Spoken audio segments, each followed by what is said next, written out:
Today I'll be reading the first half of the 2021 dissenting opinion in Brnovich v. Democratic National Committee. Enjoy.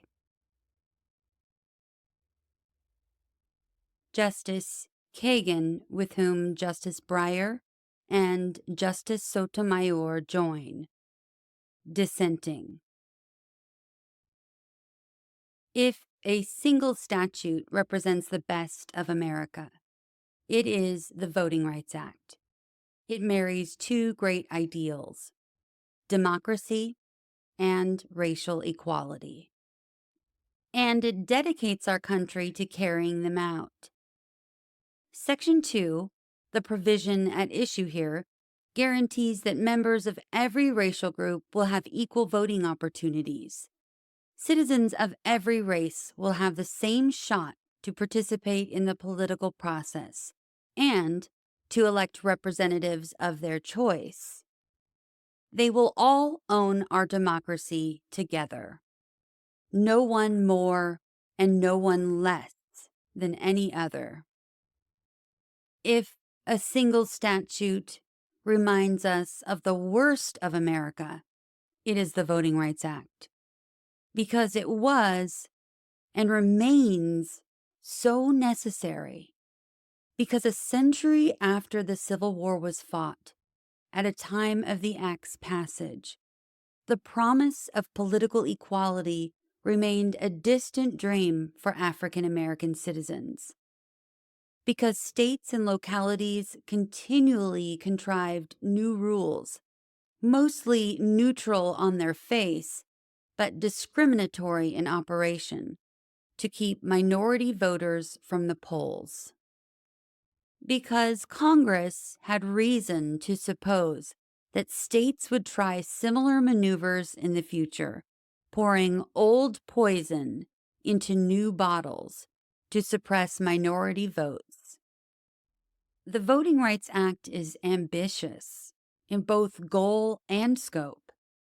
When President Lyndon Johnson sent the bill to Congress 10 days after John Lewis led marchers across the Edmund Pettus Bridge, he explained that it was carefully drafted to meet its objective: the end of discrimination in voting in America.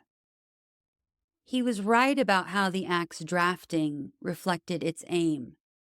The end of discrimination in voting is a far-reaching goal, and the Voting Rights Act's text is just as far-reaching. A later amendment adding the provision at issue here became necessary when this court construed the statute too narrowly. And in the last decade, this court assailed the Act again, undoing its vital Section 5. But Section 2 of the Act remains, as written, as expansive as ever, demanding that every citizen of this country possesses a right at once grand and obvious: the right to an equal opportunity to vote. Today, the court undermines Section 2 and the right it provides. The majority fears that the statute Congress wrote is too radical, that it will invalidate too many state voting laws. So the majority writes its own set of rules, limiting Section 2 from multiple directions. Wherever it can, the majority gives a cramped reading to broad language, and then it uses that reading to uphold two election laws from Arizona that discriminate against minority voters. I could say, and will in the following pages, that this is not how the court is supposed to interpret and apply statutes, but that ordinary critique woefully undersells the problem. What is tragic here is that the court has yet again rewritten, in order to weaken, a statute that stands as a monument to America's greatness and protects against its basest impulses. What is tragic is that the court has damaged a statute designed to bring about the end of discrimination in voting. I respectfully dissent. Part 1. The Voting Rights Act of 1965 is an extraordinary law.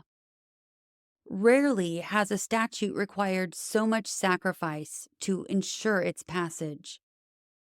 Never has a statute done more to advance the nation's highest ideals.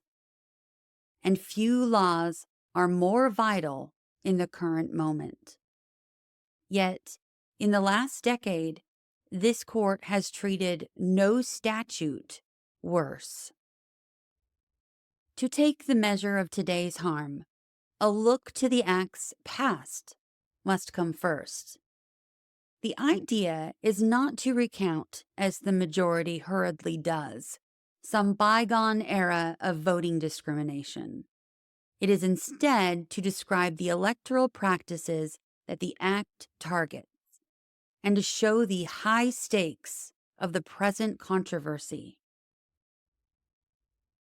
Section A. Democratic ideals in America got off to a glorious start. Democratic practice, not so much. The Declaration of Independence made an awe-inspiring promise to institute a government deriving its just powers from the consent of the governed. But for most of the nation's first century, that pledge ran to white men only. The earliest state election laws excluded from the franchise African Americans, Native Americans, women, and those without property. In 1855, on the precipice of the Civil War, only 5 states permitted African Americans to vote. And at the federal level, our court's most deplorable holding made sure that no Black people could enter the voting booth. But the American ideal of political equality could not forever tolerate the limitation of the right to vote to whites only. And a civil war, dedicated to ensuring government of the people, by the people, for the people, brought constitutional change. In 1870, after a hard-fought battle over ratification, the 15th Amendment carried the nation closer to its founding aspirations. The right of citizens of the United States to vote shall not be denied or abridged by the United States or by any state on account of race, color, or previous condition of servitude. Those words promised to enfranchise millions of Black citizens who only a decade earlier had been slaves. Frederick Douglass held that the amendment means that we are placed upon an equal footing with all other men, that with the vote, liberty is to be the right of all. President Grant had seen much blood spilled in the Civil War. Now he spoke of the fruits of that sacrifice. In a self-described unusual message to Congress, he heralded the 15th Amendment as a measure of grander importance than any other one act of the kind from the foundation of our free government, as the most important event that has occurred since the nation came into life. Momentous as the 15th Amendment was, celebration of its achievements soon proved premature. The amendment's guarantees quickly became dead letters in much of the country. African Americans daring to go to the polls often met with coordinated intimidation and violence. And almost immediately, legislators discovered that bloodless actions could also suffice to limit the electorate to white citizens. Many states, especially in the South, suppressed the Black vote through a dizzying array of methods: literacy tests, poll taxes, registration requirements, and property qualifications. Most of those laws, though facially neutral, gave enough discretion to election officials to prevent significant effects on poor or uneducated whites. The idea, as one Virginia representative put it, was to disenfranchise every Negro that he could disenfranchise, and as few white people as possible. Decade after decade after decade, election rules blocked African Americans, and in some states, Hispanics and Native Americans too, from making use of the ballot.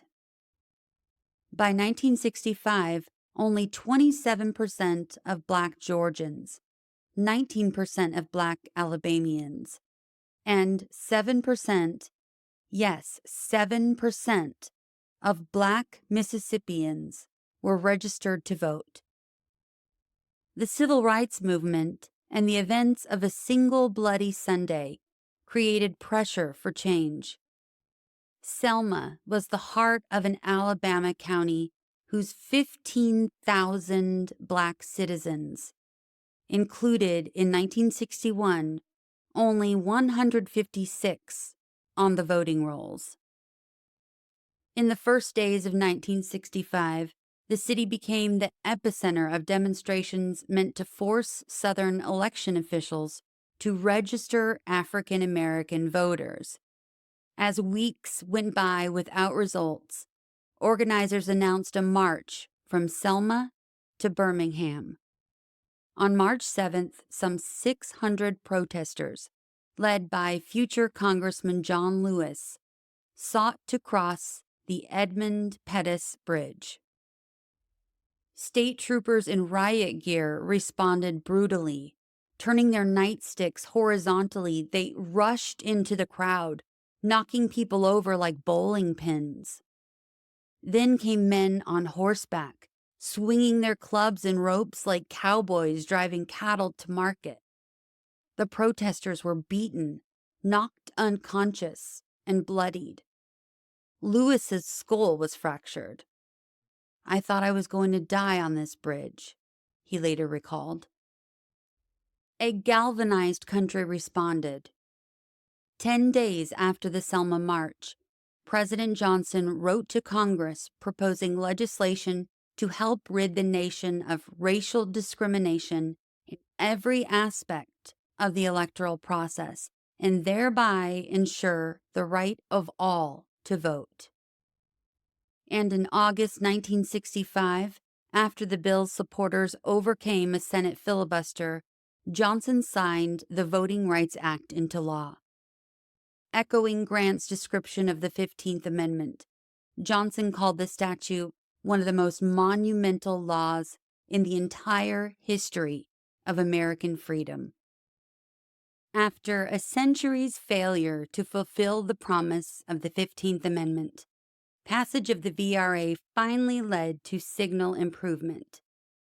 In the 5 years after the statute's passage, almost as many African Americans registered to vote in 6 southern states as in the entire century before 1965.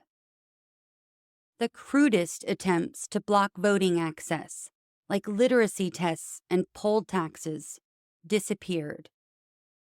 Legislatures often replaced those vote denial schemes with new measures, mostly to do with districting, designed to dilute the impact of minority votes. But the Voting Rights Act, operating for decades at full strength, stopped many of those measures too. As a famed Dissent assessed the situation about a half-century after the statute's enactment, the Voting Rights Act had become one of the most consequential, efficacious, and amply justified exercises of federal legislative power in our nation's history. Section B. Yet efforts to suppress the minority vote continue. No one would know this from reading the majority opinion. It hails the good news that legislative efforts had mostly shifted by the 1980s from vote denial to vote dilution. And then it moves on to other matters, as though the Voting Rights Act no longer has a problem to address, as though once literacy tests and poll taxes disappeared, so too did efforts to curb minority voting. But as this court recognized about a decade ago, racial discrimination and racially polarized voting are not ancient history. Indeed, the problem of voting discrimination has become worse since that time, in part because of what this court did in Shelby County.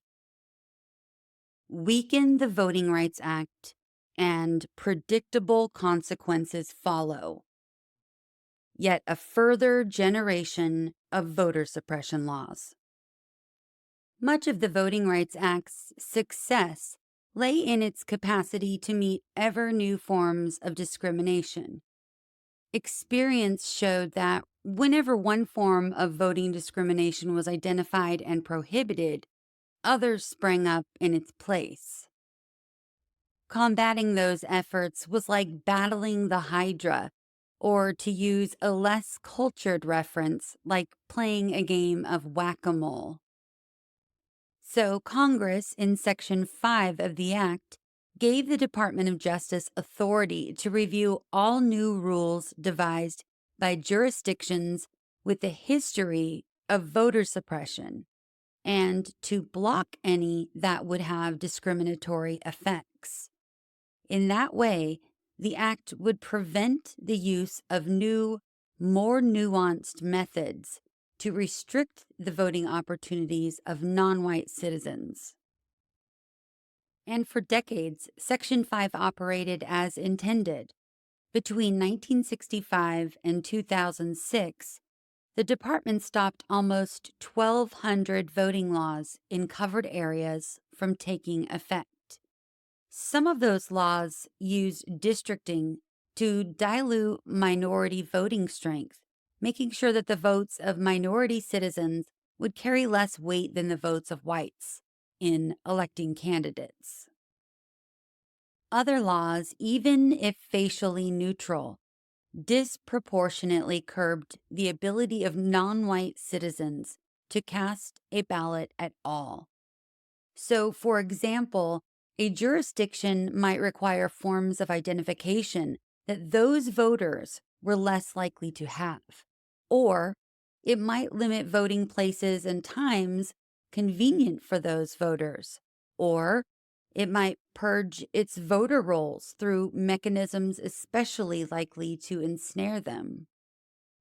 In reviewing mountains of such evidence in 2006, Congress saw a continuing need for Section 5. Although discrimination today is more subtle than the visible methods used in 1965, Congress found it still produces the same effects, namely, a diminishing of the minority community's ability to fully participate in the electoral process. Congress thus reauthorized the pre-clearance scheme for 25 years. But this court took a different view.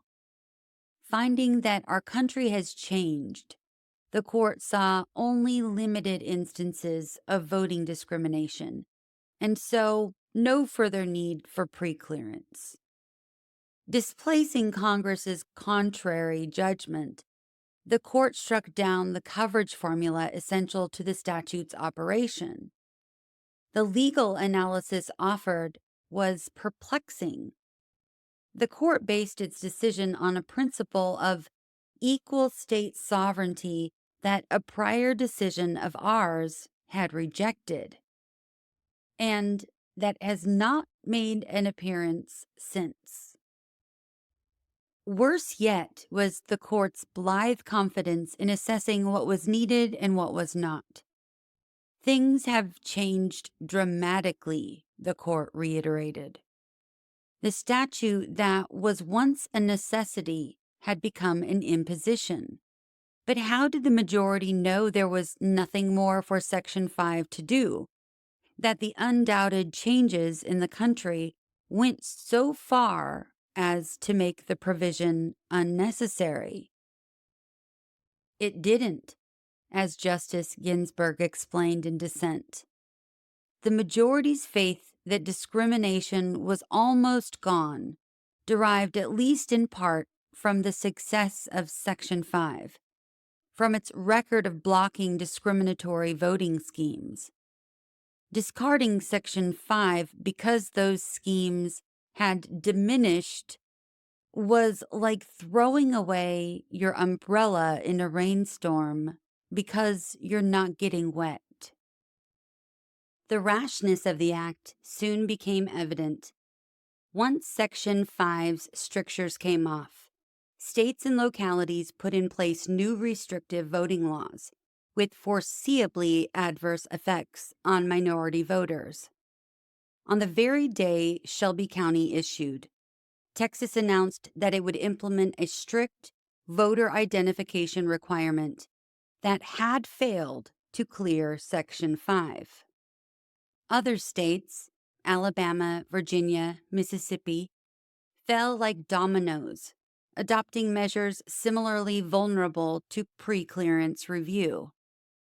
The North Carolina legislature, starting work the day after Shelby County, enacted a sweeping election bill eliminating same-day registration, forbidding out-of-precinct voting, and reducing early voting, including souls to the polls Sundays.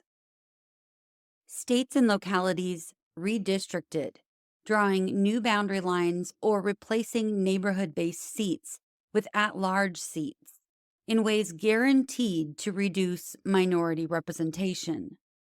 And jurisdictions closed polling places in mostly minority areas, enhancing an already pronounced problem. And that was just the first wave of post-Shelby County laws. In recent months, state after state has taken up or enacted legislation erecting new barriers to voting.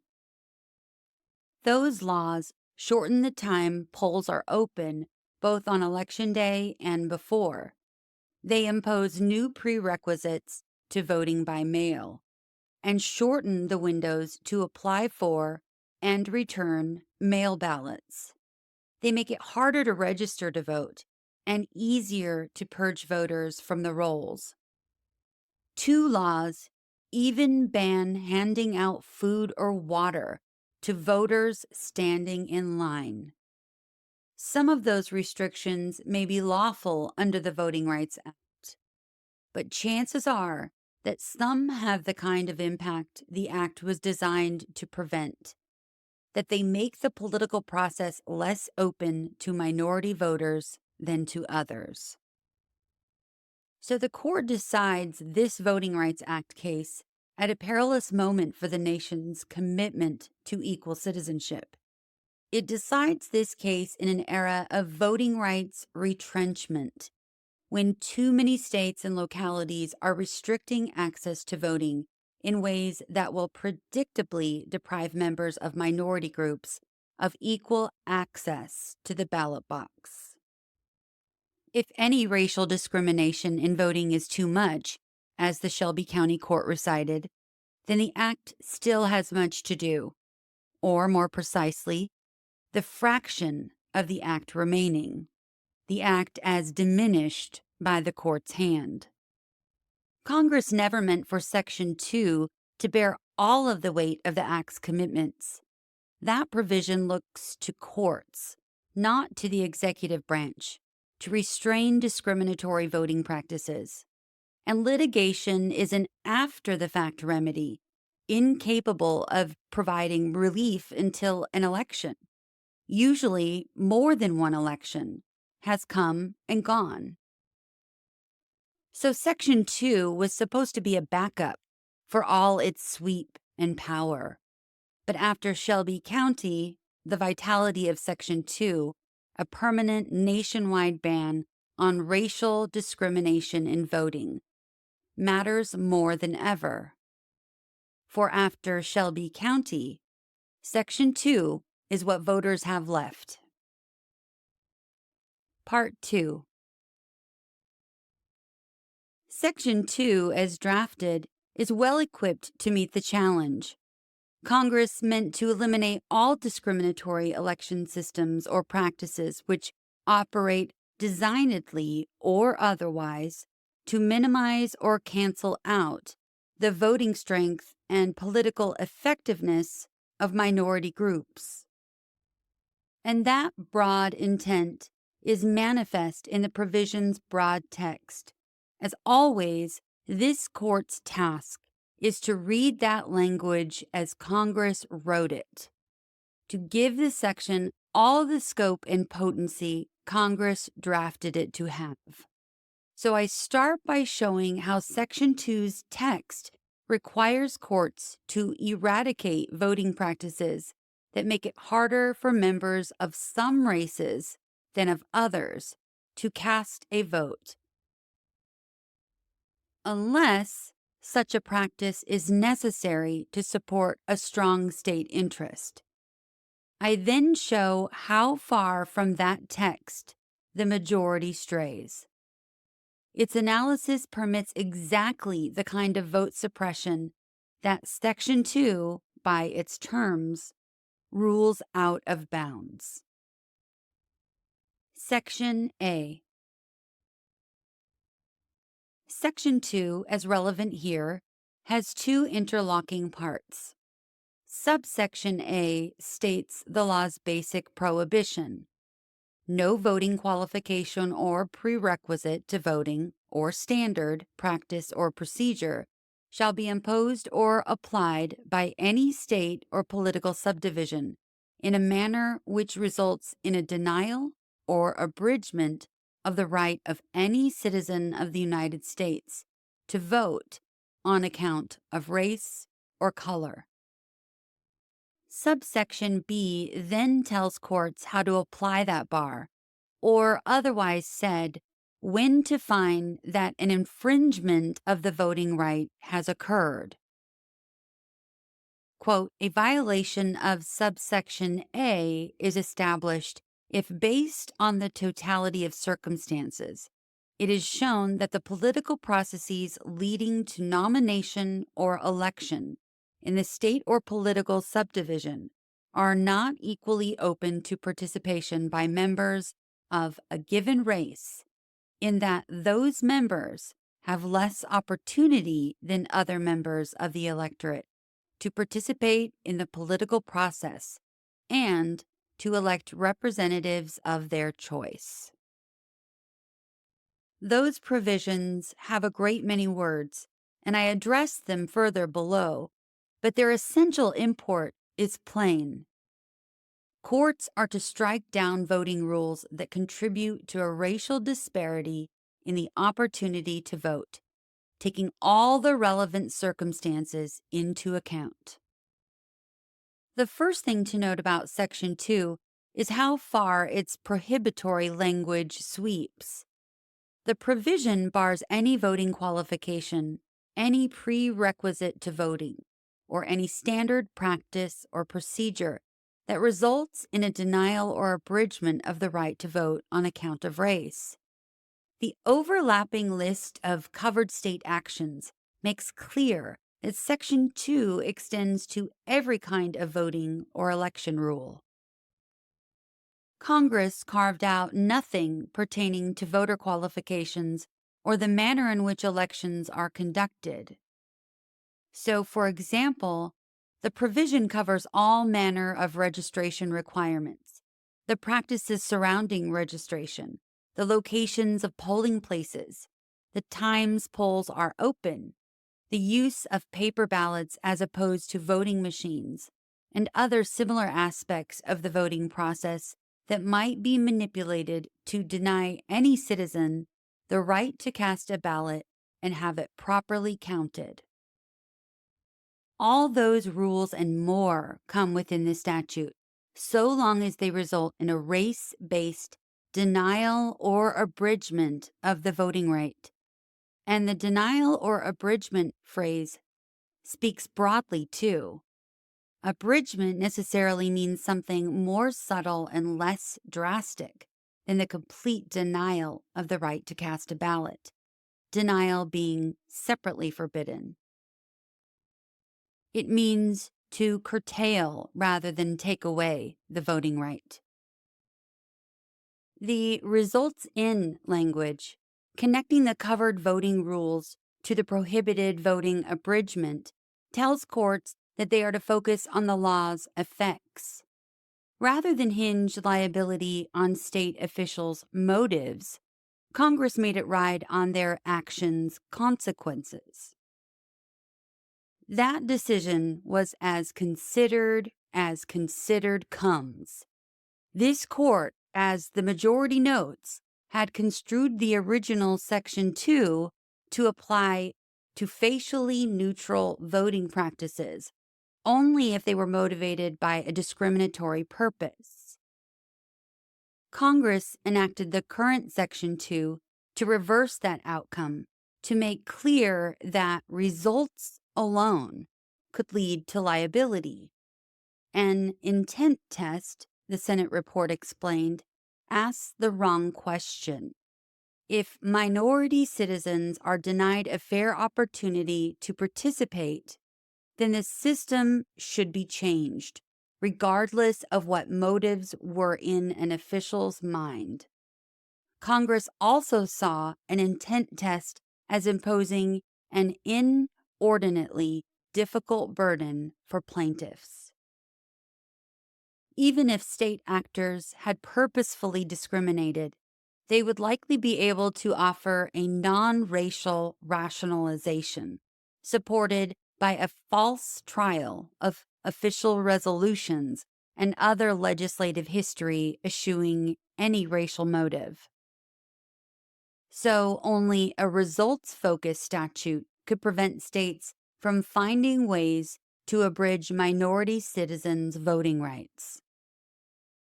But when to conclude, looking to effects, not purposes, that a denial or abridgment has occurred? Again, answering that question is subsection B's function. It teaches that a violation is established when, based on the totality of circumstances, a state's electoral system is not equally open to members of a racial group. And then the subsection tells us what that means. A system is not equally open if members of one race have less opportunity than others to cast votes, to participate in politics, or to elect representatives. The key demand, then, is for equal political opportunity across races. That equal opportunity is absent when a law or practice makes it harder for members of one racial group than for others to cast ballots. When Congress amended Section 2, the word opportunity meant what it also does today: a favorable or advantageous combination of circumstances for some action. In using that word, Congress made clear that the Voting Rights Act does not demand equal outcomes. If members of different races have the same opportunity to vote, but go to the ballot box at different rates, then so be it. That is their preference, and Section 2 has nothing to say. But if a law produces different voting opportunities across races, if it establishes rules and conditions of political participation that are less favorable or advantageous for one racial group than for others, then Section 2 kicks in. It applies, in short, whenever the law makes it harder for citizens of one race than of others to cast a vote. And that is so even if, as is usually true, The law does not single out any race, but instead is facially neutral. Suppose, as Justice Scalia once did, that a county has a law limiting voter registration to only 3 hours, 1 day a week. And suppose that policy makes it more difficult for Blacks to register than whites, say because the jobs African Americans disproportionately hold make it harder to take time off in that window. Those citizens, Justice Scalia concluded, would then have less opportunity to participate in the political process than whites, and Section 2 would therefore be violated. In enacting Section 2, Congress documented many similar, if less extreme, facially neutral rules: registration requirements, voting and registration hours, voter purging policies, and so forth, that create disparities in voting opportunities. Those laws, Congress thought, would violate Section 2, though they were not facially discriminatory, because they gave voters of different races unequal access to the political process. Congress also made plain, in calling for a totality of circumstances inquiry, that equal voting opportunity is a function of both law and background conditions. In other words, that a voting rule's validity depends on how the rule operates in conjunction with facts on the ground. Totality review, this court has explained, stems from Congress's recognition of the demonstrated ingenuity of state and local governments in hobbling minority voting power. Sometimes, of course, state actions overtly target a single race. For example, Congress was acutely aware, in amending Section 2, of the elimination of polling places in African American neighborhoods. But sometimes government officials enact facially neutral laws that leverage and become discriminatory by dint of pre-existing social and economic conditions. The classical historical cases are literacy tests and poll taxes. A more modern example is the one Justice Scalia gave, of limited registration hours. Congress knew how those laws worked. It saw that inferior education, poor employment opportunities, and low incomes, all conditions often correlated with race, could turn an even ordinary-seeming election rule into an effective barrier to minority voting in certain circumstances. So Congress demanded, as this court has recognized, an intensely local appraisal of a rule's impact, a searching, practical evaluation of the past and present reality. The essence of a Section 2 claim, we have said, is that an election law interacts with social and historical conditions in a particular place to cause race-based inequality in voting opportunity. That interaction is what the totality inquiry is mostly designed to discover. At the same time, the totality inquiry enables courts to take into account strong state interests supporting an election rule. An all things considered inquiry, we have explained, is by its nature flexible. On the one hand, it allows no safe harbors for election rules resulting in discrimination. On the other hand, it precludes automatic condemnation of those rules. Among the balance of considerations a court is to weigh is a state's need for the challenged policy. But in making that assessment of state interests, a court must keep in mind, just as Congress did, the ease of offering a non-racial rationalization for even blatantly discriminatory laws. State interests do not get accepted on faith, and even a genuine and strong interest will not suffice if a plaintiff can prove that it can be accomplished in a less discriminatory way. As we have put the point before, when a less racially biased law would not significantly impair the state's interest, the discriminatory election rule must fall. So the text of Section 2, as applied in our precedents, tells us the following, every part of which speaks to the ambition of Congress's action. Section 2 applies to any voting rule of any kind. The provision prohibits not just the denial, but also the abridgment of a citizen's voting rights on account of race. The inquiry is focused on effects. It asks not about why state officials enacted a rule, but about whether that rule results in racial discrimination. The discrimination that is of concern is inequality of voting opportunity. That kind of discrimination can arise from facially neutral, not just targeted, rules.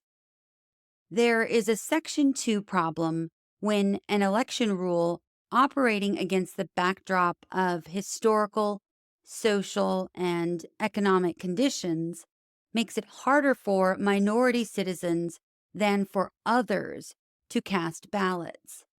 And strong state interests may save an otherwise discriminatory rule, but only if that rule is needed to achieve them. That is, only if a less discriminatory rule will not attain the state's goal. That is a lot of law to apply in a Section 2 case. Real law, the kind created by Congress. None of this law threatens to take down, as the majority charges, the massive state and local election rules. Here is the flip side of what I have said above. Now, from the plaintiff's perspective. Section 2 demands proof of a statistically significant racial disparity in electoral opportunities, not outcomes, resulting from a law not needed to achieve a government's legitimate goals. That showing is hardly insubstantial, and as a result, Section 2 vote denial suits do not often succeed. But Section 2 was indeed meant to do something important, crucial to the operation of our democracy. The provision tells courts, however radical the majority might find the idea, to eliminate facially neutral as well as targeted electoral rules that unnecessarily create inequalities of access to the political process. That is the very project of the statute, as conceived and as written, and now as damaged by this court. Section B. The majority's opinion mostly inhabits a law-free zone. It congratulates itself in advance for giving Section 2's text careful consideration, and then it leaves that language almost wholly behind. So, too, the majority barely mentions this court's precedents construing Section 2's text. On both those counts, you can see why. As just described, Section 2's language is broad. To read it fairly, then, is to read it broadly. And to read it broadly is to do much that the majority is determined to avoid. So the majority ignores the sweep of Section 2's prohibitory language. It fails to note Section 2's application to every conceivable kind of voting rule. It neglects to address the provision's concern with how those rules may abridge, not just deny, minority citizens' voting rights.